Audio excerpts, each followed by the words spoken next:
Hey everybody, Greg Rasser, Contact Center KPI podcast, and today we have Hannah Steiman, President and Chief Strategy Officer at Peak Support with us today. We're going to be talking about QA scores, but before we dive into that, Hannah, I'd love to take a second, introduce yourself, and share a little bit about yourself. Sure, absolutely. Thank you so much for having me on. I'm really excited to join and talk about quality. So I'm President and Chief Strategy Officer of Peak Support. We are a business process outsourcing company. We primarily specialize in customer service outsourcing, technical support outsourcing, as well as back office tasks like content moderation.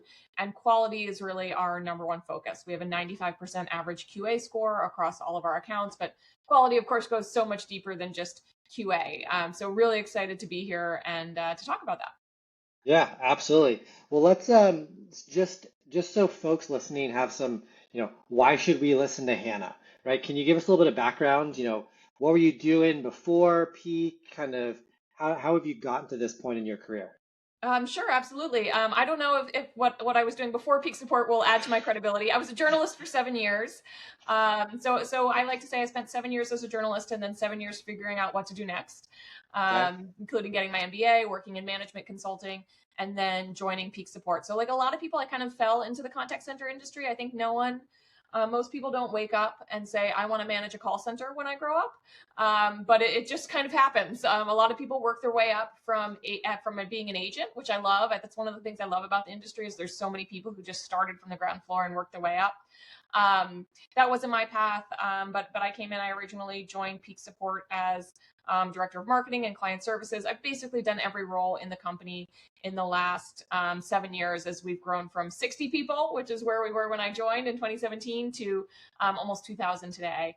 I've Wow. managed operations, I've managed account management, I've done IT security, which was not my most fun job. And now I primarily oversee sales and marketing, as well as I'm just a point of contact for clients after launch as well. And I am highly engaged with the leadership team and all sorts of other leadership decisions. But my primary day-to-day role is overseeing our growth team, which is sales and marketing. That's awesome. I think going into you're right. No one goes like, I'm going to get an MBA in contact center operations.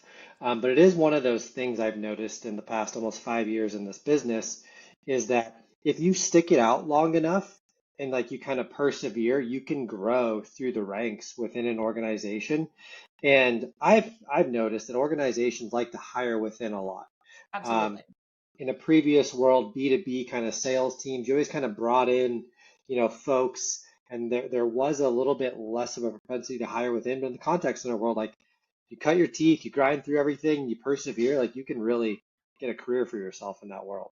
Yeah, it's a Uh, pretty specific industry. I mean, I think if you're working in SaaS and one kind of SaaS company, you can pretty easily go to another, but you can't necessarily move to the contact center industry. It's very operational. I went to MIT for my MBA, which has a very heavy ops focus, even though that wasn't particularly my focus. I did do a decent amount of study of operations, queue management, queuing theory, that sort of thing. So it's a heavy ops role, but it's also not a factory. A lot of the folks who are studying that heavy operations, they're going into like actual factory operations. So call center is really kind of its own world. yeah, absolutely. Well, let's dive into QA scores. So when we were Yeah. talking, kind of our prep call, Hannah, you said, hey, is there a KPI that you're passionate about? What do you want to talk about? And you immediately talked about, hey, let's talk about QA scores. You'd mentioned 95% QA average across all of your clients. Why focus on this KPI for our talk today? Yeah, absolutely. Well, it's the number one thing that clients care about, and I should say what they care about is quality in general, which is not just the QA score. The QA score is one piece of that.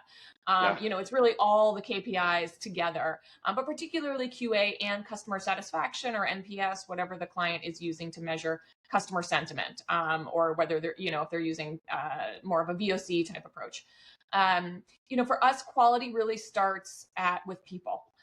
So quality really starts with getting the best agents. And for us, we only accept 1 in 50 applicants. So we're really fortunate. We've got a fantastic culture at Peak Support, great reputation in the market, and we're also 100% work from home. So we're able to offer a permanent work from home value proposition, which is what call center agents really want, frankly. So because of that, we're able to really attract a lot of applicants and be very selective about who we pick. And then, of course, you've got to retain those as well. So having a great culture is important. So getting great agents, retaining them is the foundation. Bringing in technology, so using advanced analytics to analyze not just what you can do with manual QA, which is important, but analyze all of the tickets coming into your system and understand customer sentiment, identify trends in real time before a human would necessarily be able to pick it up. And then, of course, performance management. You know, we're not hitting our quality scores. We're not hitting our KPIs. Why is that? Doing root cause analysis, managing agents if that's the challenge, identifying process issues if that's the challenge. So that's a big piece of it as well. And then, of course, you have QA. So let me first start by just defining QA. What traditional QA is, you've got a QA analyst who manually scores some percentage of tickets for each agent each week. So a pretty typical approach is to measure 5 tickets per agent per week. Now, of course, you've got a lot of really impressive VOC analytics tools, including some which we're implementing at Peak Support, which can look across 100% of tickets. That doesn't necessarily mean that you don't need the QA analyst, but that can supplement the work of the QA analyst. So the QA analyst is looking at these tickets, scoring them, um, and then giving a score. And typically there's a target score. It might be 90%, 85%, 95%, depending on the client and what emphasis they put on that. Now, of course, we have some clients who want 15 tickets per agent per day manually scored. So we're very customized in our approach on that. But typically 5 tickets per agent per week is pretty typical.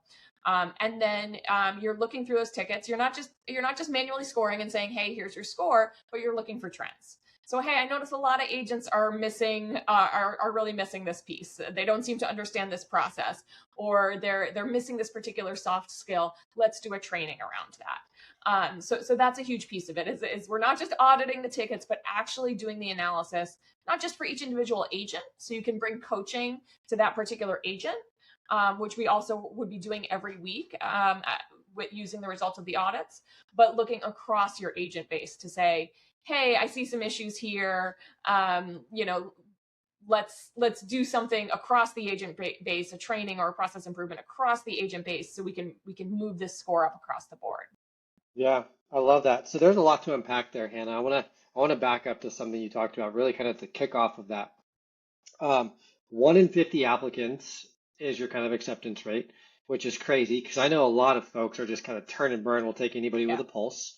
And then 100% work from home, which is another kind of like that immediately stands out as something I don't hear very often. Yeah. So it sounds like, and correct me if I'm wrong here, but you're really like, hey, let's hire the best people and then like set them up for success, make them feel like they're trusted, make them feel like, they're a valuable part of the team.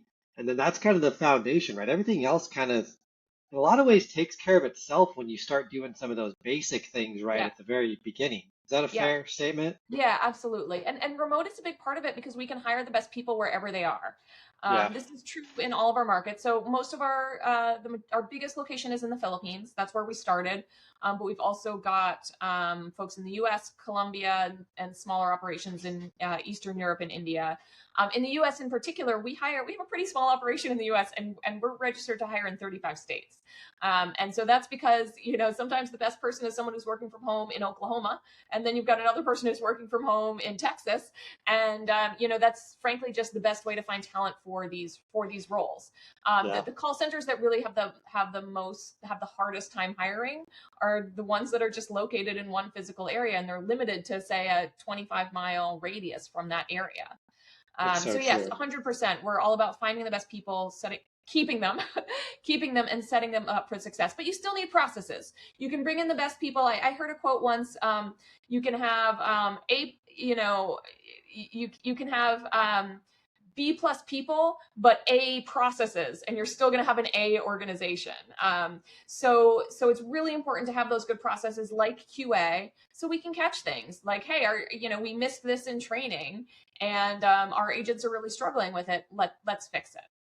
Yeah, I love that. So let's kind of get a little tactical here and dive into maybe one or two specific things, Hannah, that if maybe my call center is struggling on a QA front, right? Yeah. Um, what are maybe one or two things that you immediately look to try to do to move the needle in a positive direction? So I can go back to my clients and say, hey, look, I know we're struggling, we're sucking right now, Yeah. but we've increased this by X% by doing this. Yeah. Like, what are some of those things I can do to immediately start to move the needle up on the QA score side? Yeah. So I think the biggest piece is root cause analysis. And we have a training around this idea of the 5 whys. So okay, agents are getting this process wrong. Why?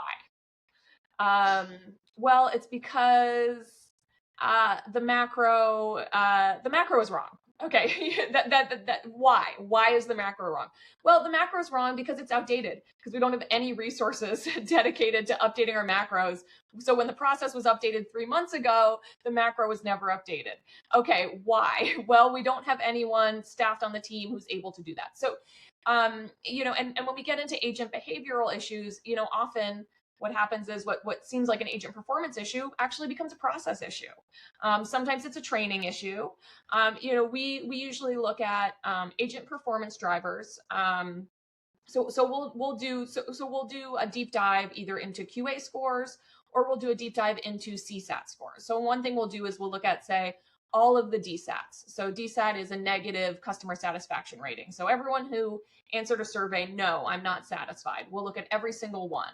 Some of them tell you why they're not satisfied. Most of them don't. So you actually have to look at the ticket and kind of come up with your best guess for the reason why this happened. And then we separate that. There's agent performance drivers, there might be product drivers, and then there might be process and policy drivers. So we try to identify what is really, which category is causing the issue, and then do that 5 why analysis within each for each ticket.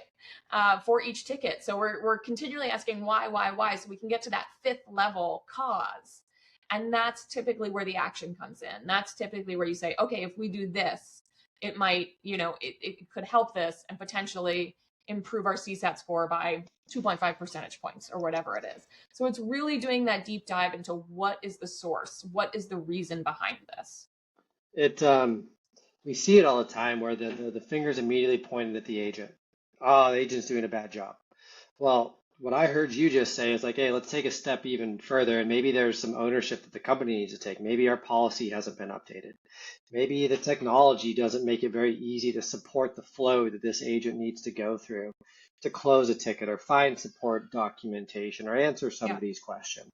And so it definitely seems like you're advocating for like let's look beyond just the agent and what other micro or macro things are Sure. happening that are impacting this agent getting a poor customer satisfaction score in the first place. And Yeah, that'll yes help you and move no. the needle. Okay. Yes, I mean, I don't want to make it seem like I'm trying to take the responsibility off the agent, because that's in no way true. Like there are 100% going to be agent drivers, Yeah, and some of those are going to be things that we can train to help fix, and others are going to be agents who need to be performance managed. And if they don't improve, they need to be managed off the team. So many of those drivers for sure are agent driven, but I think you have to take a holistic view. I mean, a lot of people will say, oh, don't a lot of people, especially now that these AI VOC models are available, a lot of people are saying, well, CSAT sucks.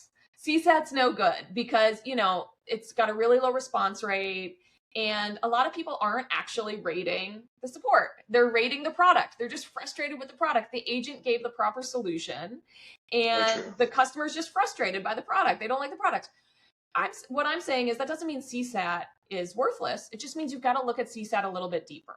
You've got to really break it down. At some clients, we actually have an agent-driven CSAT target. So we actually kind of break it down to that level in terms of a target. Most of our clients prefer just having an overall CSAT target, but it's really important to understand what it is, what CSAT can do and what it can't do, and to actually dig into it and understand, okay, well, if not everyone's unhappy with not everyone's measuring the customer support experience. Some people are expressing frustration with the product. Well, let's figure that out, right? Let's understand what's the source of their frustration, and then we can bring that recommendation back to the client. Ultimately it's up to the client whether they want to change that. Sometimes customers are unhappy because the return policy is 30 days and they're at It's 45 30, days. yeah. And you know what? We're not going to be flexible on that. Some companies are flexible, some companies aren't. So sometimes you just can't do anything about it. But a lot of times there's things you can do. And so really digging deeper into that analysis, because at the end of the day, a customer is dissatisfied. So let's figure out why and whether it's something we can do. Yeah. So it takes wanting to know the answer, right? As Yeah. opposed to just saying, "Oh, it's bad. Let's do something." Like you gotta want to know why it's bad. And sometimes it's seeing, kind of looking in the mirror isn't always fun, right? Right. Like seeing kind of like, "Ooh, maybe I'm doing a bad job of leading my team, or I've set them up for failure." Like it's not always fun to kind of have that reality check that maybe I'm doing a bad job as a leader in this company, and therefore our C Right. our QA scores are bad. Um, Question. So when someone comes to you and says, "Hey, I want 15 calls reviewed daily," or "I want my QA score to be this," Yeah. is there ever a moment where you're kind of like, "Well, Mr. or Mrs. Customer, why is that number important to you?" Do you ever kind of challenge their kind of ideas around why a certain volume of calls or a certain score actually matters?